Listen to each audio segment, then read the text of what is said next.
Good morning, everyone. It's Thursday, July 23rd. From the San Antonio Express News, my name is Luis Vasquez, and this is your Express Briefing. All of the stories you need to know to start your day. You can expect sunny skies and a high of 97 in San Antonio today. The coronavirus spread continued its unrelenting pace in Bexar County, with 9 more deaths and 1,688 new cases reported Wednesday. As a state, Texas reported a record 217 COVID-19 deaths. Local numbers may be higher, but San Antonio's Metropolitan Health District is unable to get a solid number of active and recorded COVID-19 cases because some residents have stopped responding to calls. An alleged attempt by China to steal American research on a coronavirus vaccine was the nail in the coffin that pushed the United States to close the Chinese consulate in Houston, according to top Republicans on the House Foreign Affairs Committee. Curry Engel has 5 things to know about the sudden closing of Houston's Chinese consulate.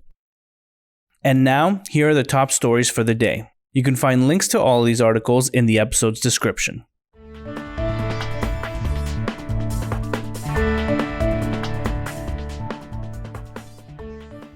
Even at a young age, Vincent Sebastian Ibarra wanted to serve in the military. At first, it was the Air Force.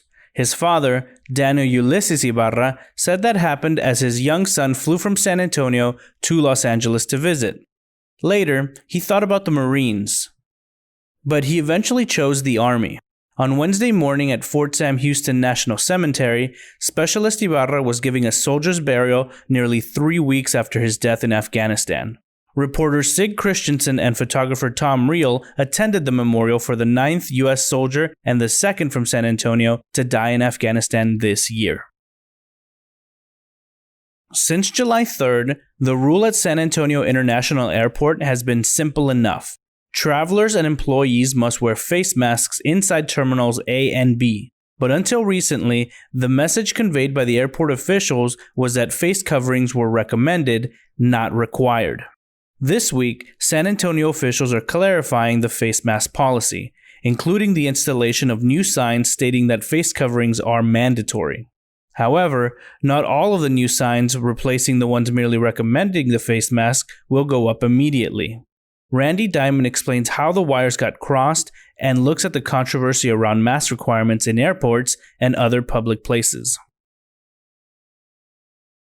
When it comes to working to improve the local response to the novel coronavirus, Bexar County Commissioner Tommy Calvert has been known to rock the boat, usually with diplomacy. Calvert, elected in 2014 as the youngest and first African-American commissioner in the county's history, represents a growing, densely populated area spanning much of the eastern half of the county that he says has always been the most independent, people-centric precinct of the 4 districts. The commissioner has strong feelings about coronavirus testing in Texas. South Korea, he says, has whooped our rear end. Check out our Q&A with Calvert about the pandemic, its impact on people of color, and the prospects for social and economic recovery. As a United Farm Workers Union first woman president, Teresa Ramos also holds the distinction of being the first immigrant to head an organization that serves as the leading voice for farm workers, many of them undocumented immigrants. Born in Mexico City, both her parents worked. Her maternal grandmother helped care for her and her siblings. She recalls the woman's strength and resolve, and that she taught her grandchildren words from her native Zapotecan language. Elaine Ayala has more on her background, her advocacy, and why the word essential bothers her.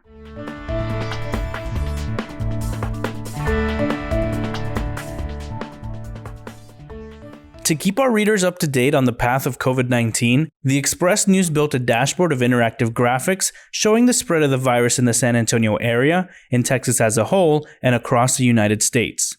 You can find a link to the dashboard in this episode's description. Next up are your need-to-know headlines. You can find all of these headlines and more inside your Express News subscription.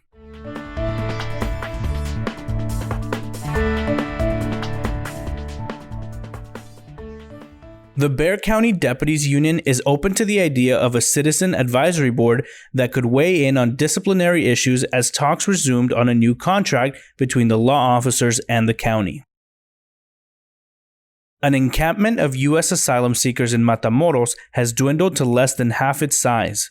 Migrants are leaving the camp, located across the Rio Grande from Brownsville, out of fear and futility as immigration courts close indefinitely and cases of COVID-19 begin to appear. The Texas Department of Transportation will close a portion of US 90 on the west side for the rest of the week to work on replacing the center cable barriers.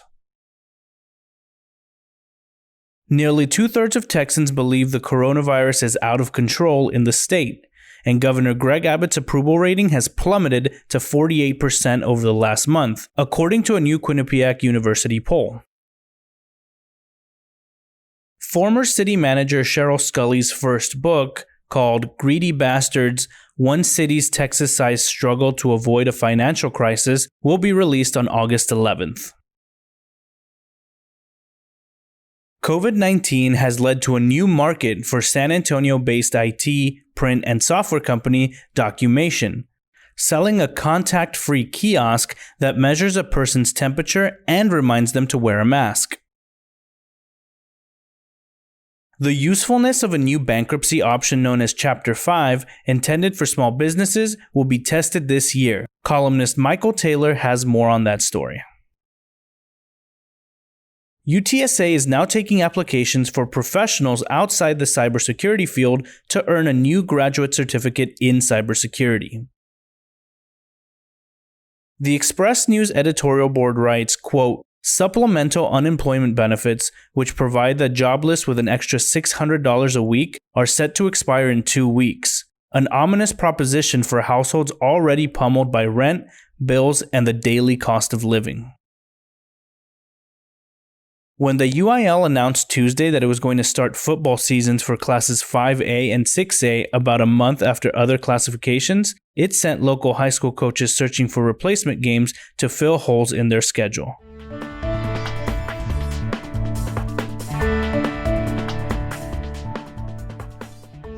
While businesses have reopened somewhat and the stay-at-home orders have been lifted, many are still hunkered down as if in a state of suspended animation. As the disease continues to spread throughout the city, what at first seemed to be a temporary situation increasingly appears as if it will be a long-term way of life. So how do you live that life?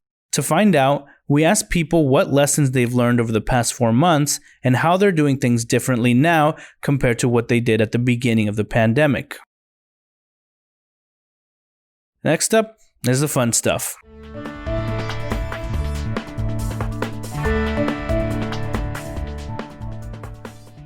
This week, we bring you the second installment in our 4-week summer kitchen travel series with recipes from Versailles Restaurant, Joe's Stone Crab, National Hotel, Little Havana, and more. The new Bandera hot sauce line, Texas Hill Country Hot Sauce, has dips and hot sauce from pickled peppers. Ming's Noodle Bar will be expanding near the Pearl with a second location this summer. Tito's Handmade Vodka will team up with the Spurs Give organization today for a sanitizer giveaway at the AT&T Center parking lot. Texas breweries may now keep patios partially open again according to a TABC option. Weary of going up against each other in practice at the NBA bubble, the Spurs look forward to measuring themselves against the Bucks in Thursday's scrimmage. And that's all for today. This was your Express Briefing. My name is Luis Vasquez. Please consider becoming an Express News subscriber to get in-depth coverage on all the stories you heard today. Also, be sure to rate and review this podcast inside your Apple Podcasts app, as it really helps the show. Have a wonderful day, everyone.